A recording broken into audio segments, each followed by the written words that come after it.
નમસ્તે વિદ્યાર્થી મિત્રો, આજે આપણે જોઈશું ધોરણ 8 વિષય વિજ્ઞાન, એમાં ત્રીજો પાઠ સંશ્લેષિત એટલે કે કૃત્રિમ રેસાઓ અને પ્લાસ્ટિક. આજે આપણે ત્રીજો પાઠ જોઈશું.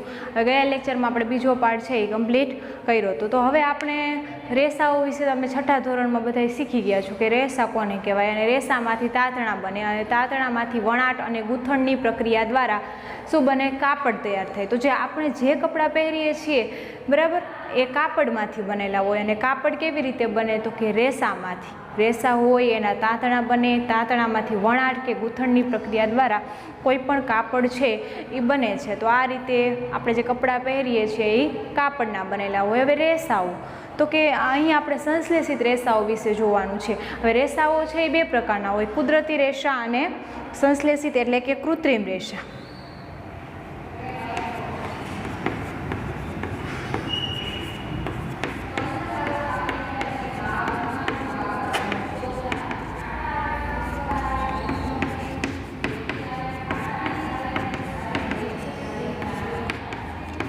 કુદરતી રેસા કોને કહેવાય? તો કે જે આપણે વનસ્પતિ કે પ્રાણીઓમાંથી જે રેસા મળી આવે એને કહેવાય કુદરતી રેસા. હવે કયા રેસા? તો કે રેશમ છે એ આપણને રેશમના કીડાના કોસેટોમાંથી મળી આવે, એટલે કે પ્રાણી બરાબર, પ્રાણીજન્ય રેસા. ત્યાં રેશમના શણ છે તો શણના છોડ હોય.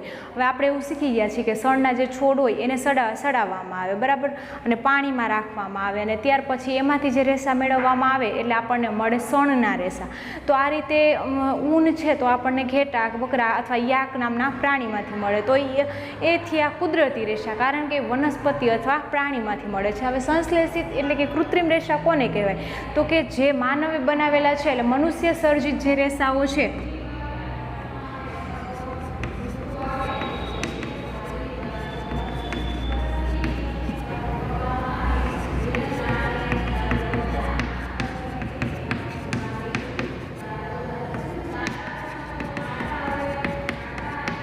જે રેસા મનુષ્યએ બનાવેલા છે એને કહેવાય કૃત્રિમ રેસા. અને આ પાઠમાં આપણે કૃત્રિમ રેસા એટલે કે સંશ્લેષિત રેસા વિશે જોઈશું, અને ત્યાર પછી આપણે પ્લાસ્ટિક વિશે જોઈશું. તો આપણે આ બધા પ્રકારના રેસાઓ વિશે જોવાનું છે. એમાં આપણને પહેલાં તમને પાઠ્યપુસ્તકમાં એક આકૃતિ આપેલી છે બે પ્રકારની. એક માળાની આકૃતિ છે, અને બીજું તો કે યુપિન છે એને એકબીજા સાથે જોડાઈને બનેલી સાંકળ, એની આકૃતિ આપેલી છે.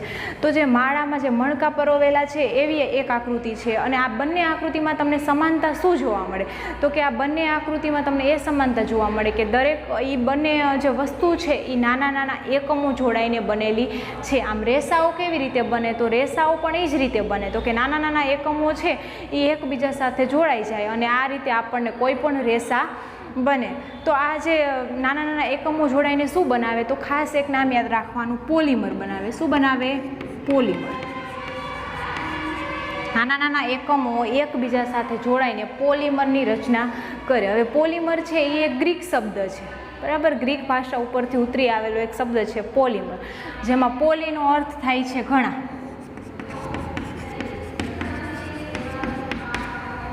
અને મરનો અર્થ થાય છે એકમ.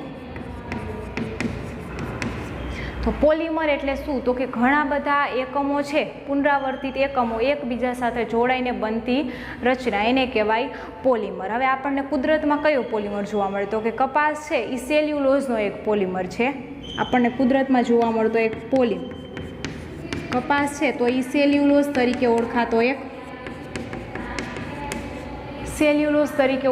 એક પોલિમર છે. કપાસ રહ્યો ને એ સેલ્યુલોઝ તરીકે. અને સેલ્યુલોઝ છે એ કેવી રીતે? હમણાં જ આપણે એમ કીધું કે કોઈ પણ પોલિમર છે એ નાના નાના એકમો એકબીજા સાથે જોડાઈને બનતી રચના છે. તો સેલ્યુલોઝ છે એ ગ્લુકોઝના એકમો જોડાવાથી બને. ઘણા બધા ગ્લુકોઝના એકમો છે એ એકબીજા સાથે જોડાઈ જાય, અને ત્યારે આપણને જે પોલિમર મળે છે એનું આપણે નામ આપ્યું સેલ્યુલોઝ. તો આ થઈ પોલિમરની વાત. અને કે પોલિમર છે એ નાના નાના એકમો એકબીજા સાથે જોડીને બને છે. હવે ત્યાર પછી આપણે અલગ અલગ રેસાઓ વિશે જોઈશું. તો હવે આપણે જોઈએ કે રેસાઓ, સંશ્લેષિત રેસાઓ.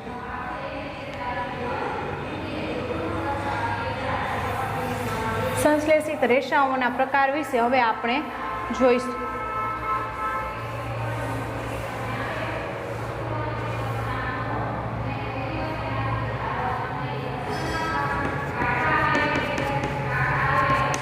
સંશ્લેષિત રેસાઓ, એમાં પ્રથમ આપણે રેયોન વિશે જોઈશું. રેયોન છે એ એક સંશ્લેષિત રેસા છે, એટલે પહેલાં આપણે જોઈશું રેયોન. હવે રેયોન છે એ રેશમ જેવું હોય.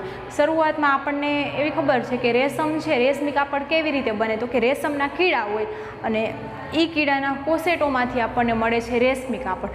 હવે શરૂઆતમાં રેશમી કાપડ બનાવવાની શરૂઆત છે એ ચીનમાં થઈ હતી, પણ આ માહિતી છે એ લાંબો સમય સુધી ગુપ્ત, એટલે કે કોઈને બતાવવામાં આવી નહીં કે રેશમી કાપડ છે કેવી રીતે બને. ત્યાર પછી શું કર્યું વૈજ્ઞાનિકે, તો કે વૈજ્ઞાનિકોએ માનવ સર્જિત રેશમ, એટલે કે જે કૃત્રિમ રેશમ કે જે દેખાવે કોના જેવું હોય, રેશમ જેવું, પણ હકીકતમાં એ કેવી રીતે બનાવવામાં આવે છે કે મનુષ્ય સર્જિત, માનવ સર્જિત છે, એટલા માટે સંશ્લેષિત રેસા ગણવામાં આવે છે. હવે રેશમનું કાપડ છે એ કેવું હોય, તો કે રેશમનું કાપડ છે એ ખૂબ મોંઘું હોય, બરાબર, ખૂબ મોંઘું હોય. અને આ સિવાય જો રેશમના સાડી કે કોઈ પણ વસ્તુ જો પહેરેલી હોય તો એ એકદમ આકર્ષક હોય. એટલે રેશમી કાપડ છે એ મોંઘું હોય અને ખૂબ જ કેવું હોય, આકર્ષક હોય.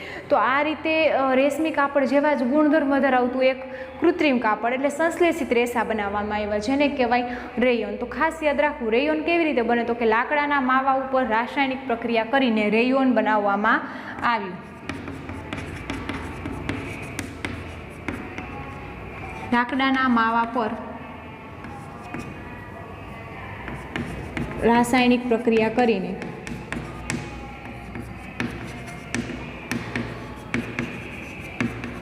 બરાબર. હવે લાકડું છે એ કુદરતી પદાર્થ છે, પણ લાકડાના માવા ઉપર રાસાયણિક પ્રક્રિયા કરીને બનાવાયેલું રેયોનનું જે રેયોનના જે રેસા છે એ કેવા છે, માનવ સર્જિત એટલે કે કૃત્રિમ અથવા તો સંશ્લેષિત રેસા ગણવામાં આવે છે. હવે રેયોન છે એને કૃત્રિમ રેશમ તરીકે ઓળખવામાં આવે. શા માટે કૃત્રિમ રેશમ,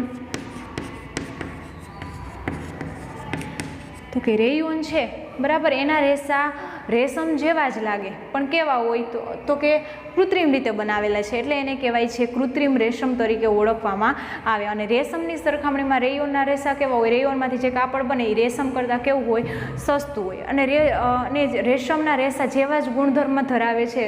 રેયોનના જે રેસા હોય એ કેવા ગુણધર્મ ધરાવે, તો કે જેવા રેશમના ગુણધર્મ છે એવા જ રેયોનના ગુણધર્મ છે. કેવા ગુણધર્મ, તો કે રેશમને જેમ વણીને કાપડ બનાવી શકાય છે એવી જ રીતે રેયોનના રેસા છે એને પણ વણી શકાય છે. વિવિધ રંગો દ્વારા એને રંગીન બનાવી શકાય છે. રેશમની જેમ રેશમને રંગીન બનાવી શકાય એવી જ રીતે રેયોનને પણ રંગીન બનાવી શકાય છે. આ સિવાય આપણે જોઈ તો કે રેશમના રેસા છે એ મોંઘા છે, પણ રેયોન કેવું છે, રેશમ કરતાં સસ્તું છે. હવે જે રેયોનના રેસા છે એને જો કપાસ સાથે વણવામાં આવે બરાબર, તો એમાંથી ચાદરો બનાવી શકાય.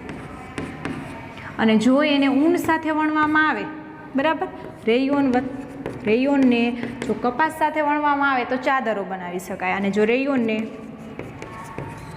ઊન સાથે વણવામાં આવે બરાબર, વણાટ કરીને જ કાપડ બને, એ તો આપણને ખબર છે કે રેસા કે તાંતણાને આપણે વણીએ વણાટ અથવા ગૂંથણ દ્વારા કાપડ બને. તો રેયોનને જ્યારે ઊન સાથે વણાટકામ કરવામાં આવે ત્યારે આપણને મળે છે ચટાઈ બરાબર. તો આ થઈ રેયોનની વાત. તો કે રેયોન છે એને લાકડાના માવા ઉપર રાસાયણિક પ્રક્રિયા કરીને તૈયાર કરવામાં આવે છે. રેયોન છે એને કૃત્રિમ રેશમ તરીકે ઓળખવું. શા માટે, તો કે એ રેશમ જેવા જ ગુણધર્મ ધરાવે છે, પણ રેશમ છે એ કુદરતી રેસા છે અને રેયોન છે એ માનવ સર્જિત રેસા છે, એટલે સંશ્લેષિત રેસા છે. હવે રેયોન છે એ કેવું હોય, તો કે રેશમ કરતાં સસ્તું હોય કિંમતમાં, અને તો કે એને વિવિધ રંગોમાં રંગી શકાય છે, એને વણાટ કરીને એનું કાપડ તૈયાર કરી શકાય છે. જો એને કપાસ સાથે વણવામાં આવે તો ચાદરો તો બને છે, અને રેયોનને ઊન સાથે વણાટકામ કરીને ચટાઈ બનવામાં આવે છે. અહીં આપણો એક સંશ્લેષિત રેસા છે એ પૂરો થાય છે. ત્યાર પછી આપણે બીજા સંશ્લેષિત રેસા એટલે નાયલોન વિશે જોઈએ.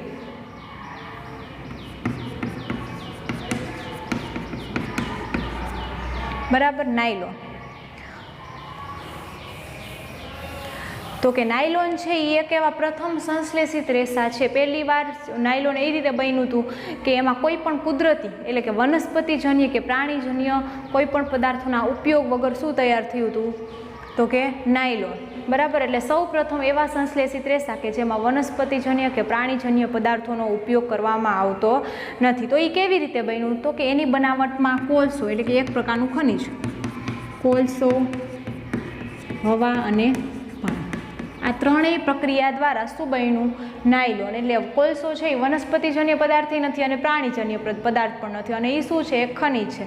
તો આ રીતે કોલસો, હવા, પાણી આ ત્રણેયનો ઉપયોગ કરીને પહેલી વાર સંશ્લેષિત રેસા બનાવવામાં આવ્યા. કયા? નાયલોન. હવે નાયલોનના ગુણધર્મ આપણે જોઈએ તો નાયલોન કેવા હોય? તો કે સ્થિતિસ્થાપક,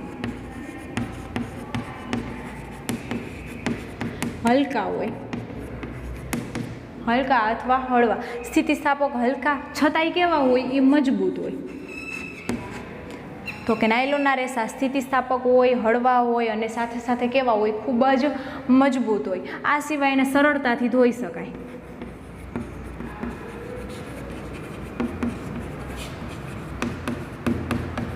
અને બીજું તો કે એ કેવા હોય? ચમકદાર હોય. કેવા હોય? તો આ થયા એના ગુણધર્મો. તો કે નાયલોનના રેસા છે એ સ્થિતિસ્થાપક હોય, હળવા હોય અને મજબૂત હોય અને સરળતાથી એને ધોઈ શકાય છે. અને ત્યારબાદ કેવા હોય? તો કે ચમકદાર હોય, ચમક આપે. તો એનો ઉપયોગ ક્યાં થાય? નાયલોનના રેસા છે એની બનાવટ આપણે જોઈએ તો કે એ કોલસો, હવા, પાણીમાંથી બનાવી શકાય. અને ત્યાર પછી આપણે એના ગુણધર્મો જોઈએ. તો હવે આપણે એના ઉપયોગ, તો કે એનો ઉપયોગ ક્યાં થાય? તો કે એ મોજા, દોરડા, બરાબર, મોજા, દોરડા, પછી સીટ બેલ્ટ છે, ટૂથબ્રશ, સ્લીપિંગ બેગ આવે,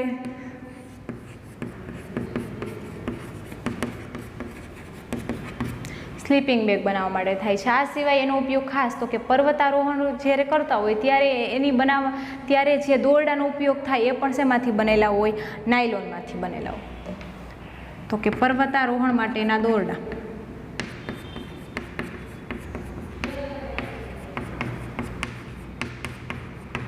અને ખાસ પેરાશૂટ, બરાબર, એ પણ શેમાંથી બનેલું હોય? તો કે નાયલોનમાંથી. આ થયા એના ઉપયોગો. તો એ નાયલોન છે એ પૂરું એના ગુણધર્મો અને એના ઉપયોગો આપણે જોઈ લીધા. તો કે કોલસો, હવા, પાણીમાંથી બને. એના ગુણધર્મો સ્થિતિસ્થાપક, હલકા હોય અને કેવા હોય? મજબૂત, સરળતાથી એને ધોઈ શકાય છે. એના રેસા ચમકદાર હોય. એનો ઉપયોગ ક્યાં થાય? તો કે મોજા, દોરડા, સીટ બેલ્ટ અને ટૂથબ્રશ બનાવવા માટે. આ સિવાય સ્લીપિંગ બેગ, પર્વતારોહણ માટેના દોરડા અને પેરાશૂટ બનાવવા માટે. હવે નાયલોનના રેસા કેટલા? આપણે એ જોઈ લીધું મજબૂત હોય, પણ એ કેટલા મજબૂત હોય? તો કે સ્ટીલના વાયર હોય એના કરતાં પણ નાયલોનના રેસા છે એ મજબૂત હોય. એટલા માટે જેનો ઉપયોગ છે એ પર્વતારોહણ માટેના દોરડા અને પેરાશૂટ બનાવવા માટે કરી શકાય છે. હવે ત્યાર પછી આપણે તમને પાઠ્યપુસ્તકમાં એક પ્રવૃત્તિ આપેલી છે કે આપણે જુદા જુદા પ્રકારના સંશ્લેષિત રેસા લેવાના, સંશ્લેષિત દોરા લેવાના આપણે, અને એમાં જુદા જુદા પ્રકારનું વજન છે એ લટકાવવાનું. અને ત્યાર પછી આપણે જોવાનું કે આપણે એમાં કેટલું વજન મૂકીએ છીએ. એ દોરામાં આપણે એનું ક્લેમ્પ છે એમાં આપણે કેટલું વજન મૂકીએ છીએ ત્યારે એ દોરો છે એ તૂટી જાય. તો આપણને અલગ અલગ પ્રકારના રેયોન લઈ, નાયલોન લઈ, આમ સંશ્લેષિત રેસા આપણે લઈ તો એમાં જે નાયલોન છે એ સૌથી વધુ મજબૂત હોય, કારણ કે એના ઉપર સૌથી વધુ વજન મૂકવામાં આવે છતાં એ કેવું રહે? ટકી રહે છે. કે આપણે હમણાં જોયું કે સ્ટીલના વાયર કરતાં પણ કેવા હોય છે? મજબૂત હોય છે. ત્યાર પછીનો આપણો સંશ્લેષિત રેસા છે પોલિએસ્ટર અને એક્રેલિક.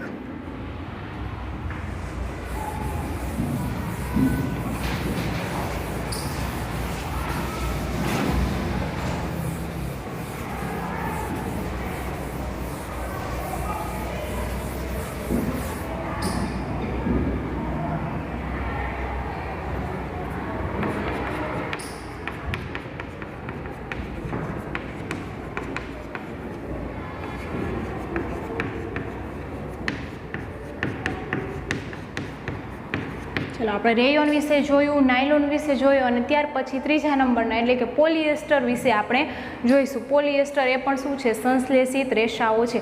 હવે પોલિએસ્ટરમાંથી જે કાપડ બને એ કેવું હોય? તો કે એમાં કરચલી પડતી નથી. એ કેવું રહે? એકદમ કડક રહે. કેવું હોય? કડક. તો આપણે સૌ પ્રથમ પોલિએસ્ટરની વાત કરી તો કે એમાંથી જે કાપડ બનાવવામાં આવે એ જલ્દીથી ચોડાઈ જતું નથી, એટલે એમાં કરચલી પડતી નથી અને એ એકદમ કેવું હોય છે? તો કે કડક હોય છે. તેથી પોલિએસ્ટરના આપણે ઘણી વખત જોયું હોય કે કોઈ પણ શર્ટ છે કે અમુક કેટલી બધી વસ્તુઓ છે એ પોલિએસ્ટર નામના કાપડમાંથી બને છે, અને આપણે રેગ્યુલર કહીએ છીએ પોલિસ્ટર, બરાબર, પણ હકીકતમાં એને કહેવાય છે પોલિએસ્ટર. હવે અહીં આપણને ખબર છે કે પોલિએસ્ટર છે તો એમાંય અલગ અલગ પ્રકાર આવે. એમાં આપણે પહેલું જોઈએ ટેરીલિન, બરાબર, પોલિએસ્ટરના અલગ અલગ પ્રકાર. એમાં ટેરીલિન, ને બીજું છે પીઈ પેટ, PET છે પોલીઇથિલિન ટેરેપ્થેલેટ, બરાબર. PETનું ફૂલ ફોર્મ શું થાય તો કે પોલીઇથિલિન ટેરેપ્થેલેટ. એમાં ટેરિલિન છે એ પણ એક પ્રકારનું શું છે પોલિએસ્ટર છે, એનો પણ કાપડ બનાવવા માટે ખૂબ ઉપયોગ થાય. અને જે PET છે એનો ઉપયોગ શું થાય તો કે PETનો ઉપયોગ થાય છે બાટલીઓ અથવા વાયર, બરાબર. આપણે જોઈએ તો કે કાચની એવી બાટલી, પાતળી ફિલ્મ હોય કે વાયર બનાવવા માટે, એમાં PETનો ઉપયોગ થાય છે. અહીંયા આપણે પોલિએસ્ટરમાં બે પ્રકાર જોઈએ, એક તો ટેરિલિન અને બીજું આપણે જોયું PET. હવે આ ટેરિલિન છે એના ખૂબ જ પાતળા રેસા બનાવી શકાય છે અને PETનો ઉપયોગ આપણે જોઈ લીધો કે ખાંડ કે કોઈ પણ વસ્તુ આપણે ભરતા હોય તો એની બાટલીઓ છે એ પણ શેમાંથી બનેલી હોય તો કે PET પોલીઇથિલિન ટેરેપ્થેલેટની બનેલી હોય. હવે ત્યાર પછી આપણે જોઈ પોલિએસ્ટર વિશે. હવે આપણે એ તો જોઈ લીધું કે કોઈ પણ સંશ્લેષિત રેસા છે એ એક પ્રકારનો પોલિમર છે, એટલે ઘણા નાના એકમો જોડાઈને બને છે. તો પોલિએસ્ટર કેવી રીતે બનેલું છે તો કે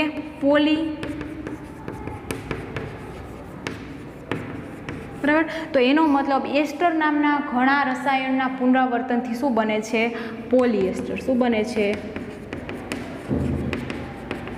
પોલી એટલે ઘણા બધા, તો ઘણા બધા એસ્ટરના રસાયણ છે. એસ્ટર છે એક રાસાયણિક પદાર્થ છે, તો ઘણા બધા એસ્ટરના એકમો જોડાઈને બને છે પોલિએસ્ટર.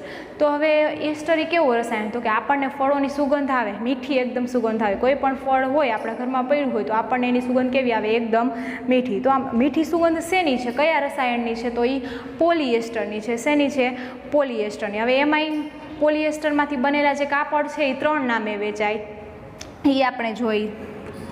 પોલીકોટ, બીજું પોલીવૂલ અને ત્રીજું ટેરીકોટ. પોલીકોટ છે એ શેનાથી બનેલું છે તો કે પોલિએસ્ટર, અને એમાં એની સાથે શું વણવામાં આવે તો કે પોલીકોટ એટલે કોટન અથવા કપાસ. તો પોલિએસ્ટર અને કોટન, બરાબર, એને સાથે વણીને શું બનાવવામાં આવે છે પોલીકોટ. ત્યાર પછી આવે છે પોલીવૂલ. વૂલ એટલે શું થાય ઊન. તો પોલિએસ્ટરને જ્યારે ઊન સાથે વણવામાં આવે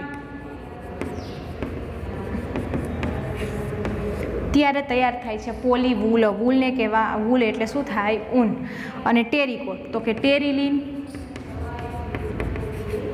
ટેરિલિન સાથે શું હોય વણાટકામમાં તો કે કોટન એટલે કે કપાસ, અને ત્યારે આપણને મળે છે ટેરીકોટ. તો અહીં આપણે જોયું એસ્ટર વિશે. તો કે એસ્ટર એટલે શું તો કે ઘણા બધા એસ્ટરના એકમો છે એકબીજા સાથે જોડાઈ જાય ત્યારે બને પોલિએસ્ટર, બરાબર. અને એસ્ટર છે એક રસાયણ છે.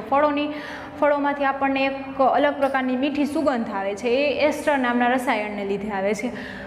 હવે એસ્ટર પોલિએસ્ટરના કાપડ કેવા હોય તો કે એ એકદમ કડક હોય, જલ્દીથી ચોળાઈ જતા નથી, એટલે કે એમાં કરચડી પડતી નથી અને સરળતાથી આપણે ધોઈ શકીએ છીએ. એમાં પોલિએસ્ટરમાં 2 પ્રકાર આવે, ટેરિલિન અને PET. તો કે ટેરિલિન છે એના રેસા ખૂબ જ કેવા હોય પાતળા હોય.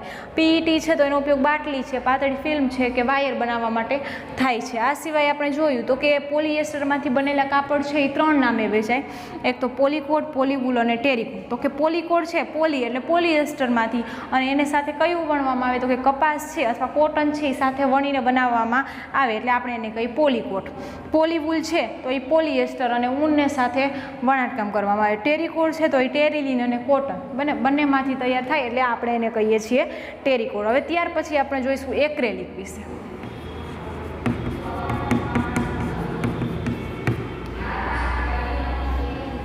બરાબર. એક્રેલિક તો આપણે શિયાળામાં જે સ્વેટર કે શાલ કે ધાબળા ગમે એનો ઉપયોગ આપણે કરીએ છીએ, તો હકીકતમાં એ આપણને એવું લાગે કે કુદરતી રેસામાંથી બનેલું છે, પણ હકીકતમાં એવું નથી. શેમાંથી બનેલું છે એક્રેલિકના રેસામાંથી. એટલે એક્રેલિકના રેસા છે એ કેના જેવા લાગે છે તો કે કુદરતી રેસા ઊન જેવા લાગે છે, બરાબર. એટલે આપણને ખબર પડી જાય કે એ એક્રેલિકમાંથી બનેલું છે.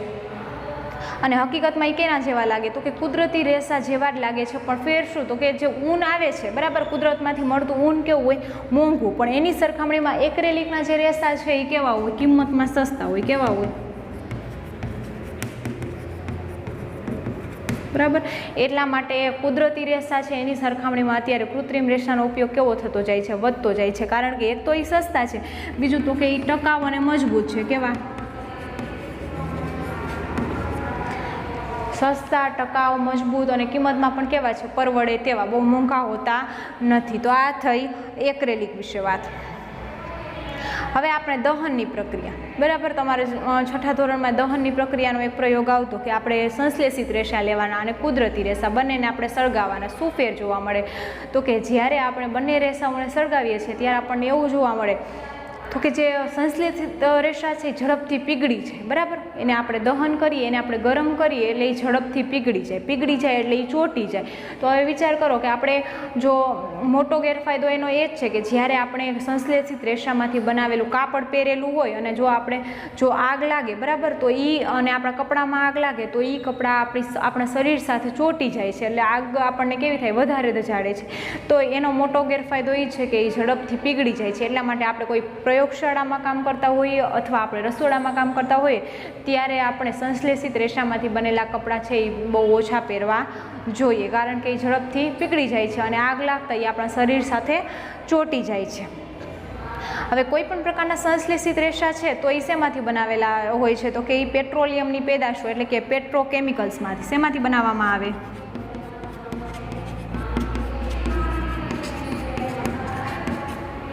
પેટ્રોલિયમની પેદાશ કેવી? તો કે કોલસો છે એ પણ પેટ્રોલિયમની એક પેદાશ છે એટલે એને પણ કહેવામાં આવે છે પેટ્રોકેમિકલ્સ. તો હમણાં જ આપણે જોયું તો કે જે નાયલોનના રેસા છે એ પણ શેમાંથી બનાવે? કોલસામાંથી. અને કોલસો શું છે? એક પેટ્રોકેમિકલની એક પેદાશ એટલે પેટ્રોકેમિકલ્સ છે. હવે ત્યાર પછી આપણે જોઈશું સંશ્લેષિત રેસાઓના ગુણધર્મ.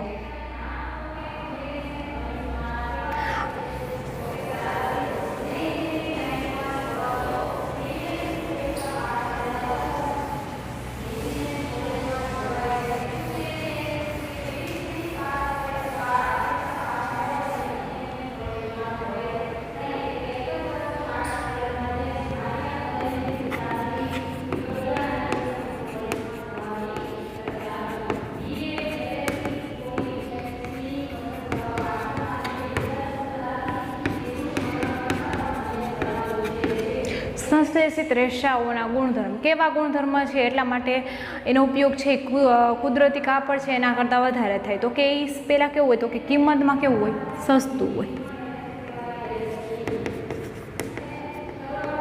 બરાબર. એ સસ્તા છે કિંમતમાં, દરેકને પરવડે એવી કિંમતના, એટલે કે સસ્તા છે. બીજું તો કે જ્યારે આપણે કુદરતી રેસામાંથી બનાવેલા કોઈ કાપડને ધોઈ અને જ્યારે આપણે સંશ્લેષિત રેસામાંથી બનાવેલા કોઈ કાપડને ધોઈ તો આપણને ખબર પડશે કે કયું કાપડ છે એ જલ્દીથી સુકાઈ જાય.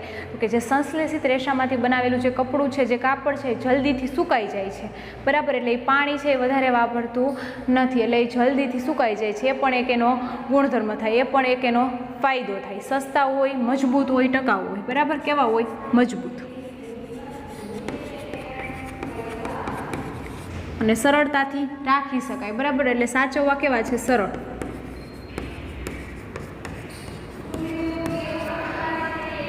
અને ઝડપથી સુકાઈ જાય છે.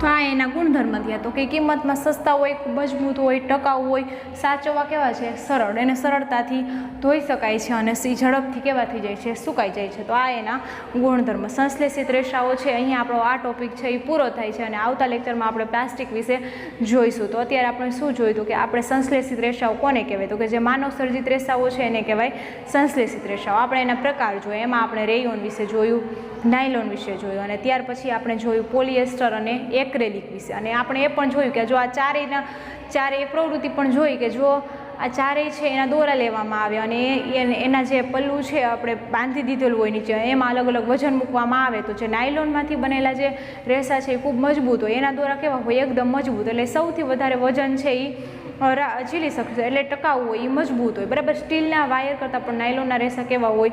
મજબૂત. આ આપણે રેસાઓ વિશે જોયું અને એના ગુણધર્મ વિશે જોયું અને આવતા લેક્ચરમાં આપણે જોઈશું પ્લાસ્ટિક વિશે. Thank you.